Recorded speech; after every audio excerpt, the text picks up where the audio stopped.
वीणाचार्य नाम का सामनेर है, गुंडा है, इतना गुंडे से पेश आता है, मेरे को ऐसे ऐसे करके मारने को 2-3 बार कोशिश किया। और मैंने बोला औकात में रहो, सामनेर हो, लेकिन ऐसे ऐसे बोलता है आकाश, ये भाषा है।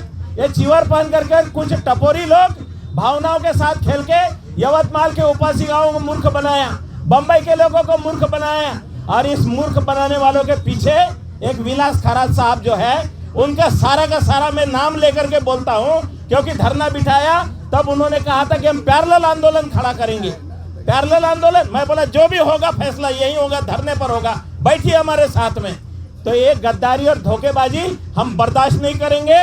नाम लेकर के इसलिए बोलूंगा क्योंकि हमने बहुत दुख सहे इस मामले में। यह आंदोलन का धरना पंडाल उठाने के लिए 4-5 दिन से पुलिस फोर्स, पूरा प्रशासन बोल रहा है तंबू तोड़ो, तंबू तोड़ो, तंबू तोड़ो।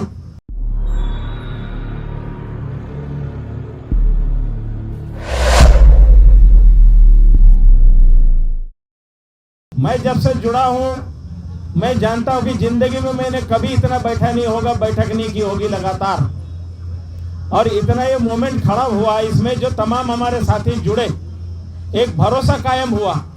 और इस भरोसे कायम होने के बाद अभी बीच में लगभग 1 महीना से इतना मेंटली टॉर्चर किया गया है। आकाश लामा को रुलाया है, कई बार धरना छोड़ के जाने के लिए मजबूर हुए, क्योंकि उनकी माँ बेड के ऊपर में है, उनका बेटा घर में उसकी देखभाल कर रहा है, मेरी स्वयं की माँ भी बेड पर है। ये हमारे बनते जो है, ये भी संकल्प करके आए हुए थे नागपुर से, 90 साल की माँ, उन्होंने बोला कि मैं पानी नहीं पीऊंगा, भूख हड़ताल पर बैठे थे।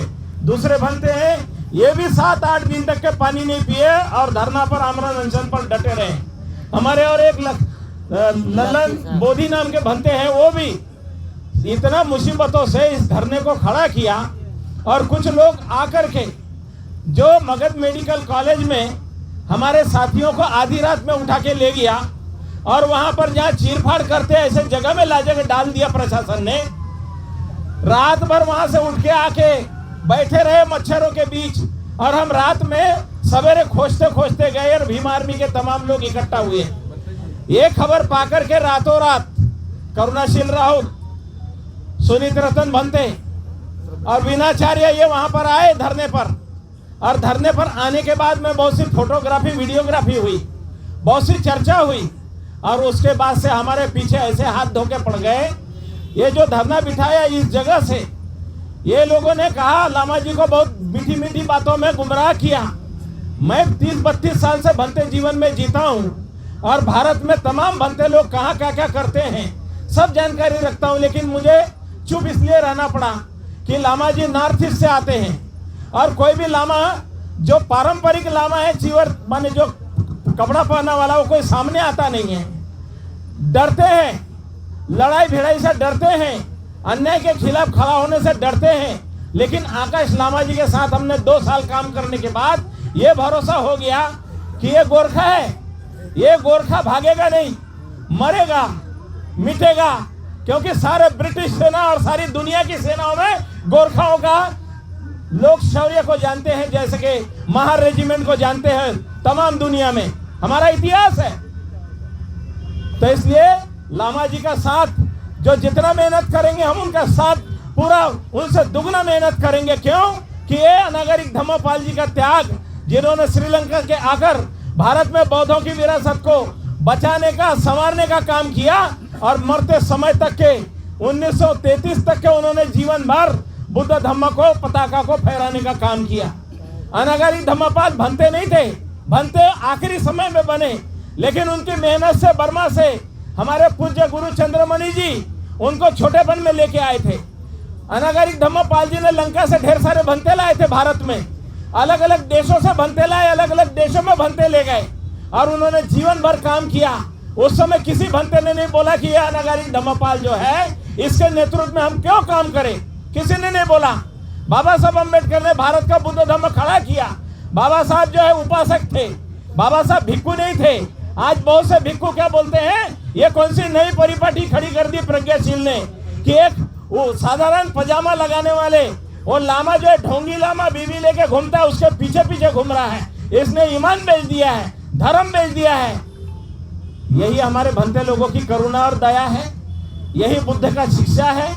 तो जितने लांछन लगाने वाले लोग जो है, चाहे वो कितने ही बड़े हो उम्र से, बहुत लांछन झेले हैं।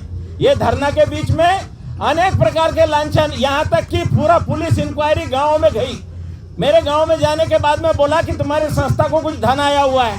तो मेरा मंझला भाई जो है संस्था को देखता है, उसका बेटा वकील है, ये दोनों भी पुलिस स्टेशन और पुलिस पटेल के पास गए।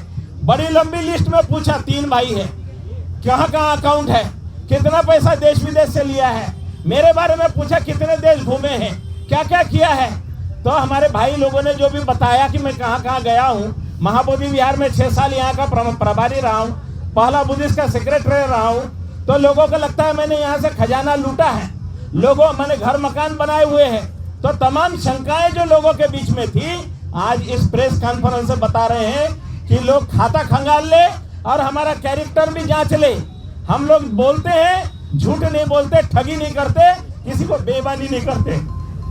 2 दिन पहले लाभा जी को बहुत रोते देखा मैंने, इतना रोते देखा है इस मूवमेंट को लेकर के। मैं दिन भर खाना नहीं खाया कि इतना मेहनत करने के बाद इतना लांछन लगाते हैं। मर जाएंगे मिट जाएंगे, जिस दिन संकल्प लेके बैठे कि यहाँ पर मर जाएंगे मिट जाएंगे। हमारे साथी चंबल घाटी के बनते शिलानंद महाथे रोए बैठे हुए, इन्होंने कहीं किसी से मैसेज सुना, आंखों का ऑपरेशन हुआ था।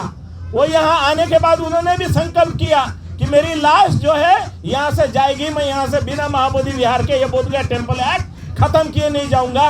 हम संकल्प करके बैठे हैं, भगोड़े लोग नहीं है, बाबा साहब के मिशन के सिपाही है।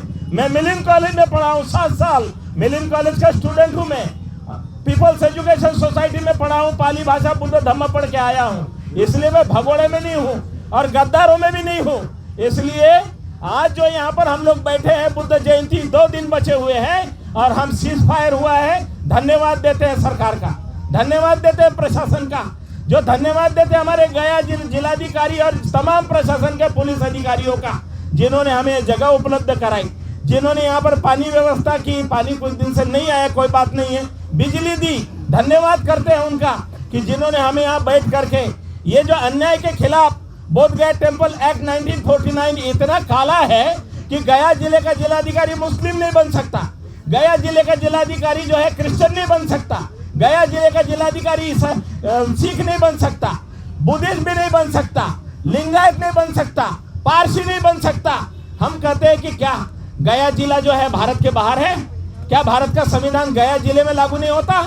यह इतना काला है, इस काले कानून को दफना के लिए हम लोग बैठे हुए हैं और दफना के रहेंगे। भारत का संविधान जब हमको सभी स्वतंत्रता देता है तो ये काला कानून जिंदा क्यों है? आज के इस अवसर पर हमारे साथी बनते सुमित पाल ने जो भी बातें रखी, और एक वीणाचार्य नाम का सामनेर है, गुंडा है, इतना गुंडे से पेश आता है, मेरे को ऐसे ऐसे करके मारने को 2-3 बार कोशिश किया और मैंने बोला औकात में रहो, सामनेर हो, लेकिन ऐसे ऐसे बोलता है आकाश, ये आकाश, ये भाषा है।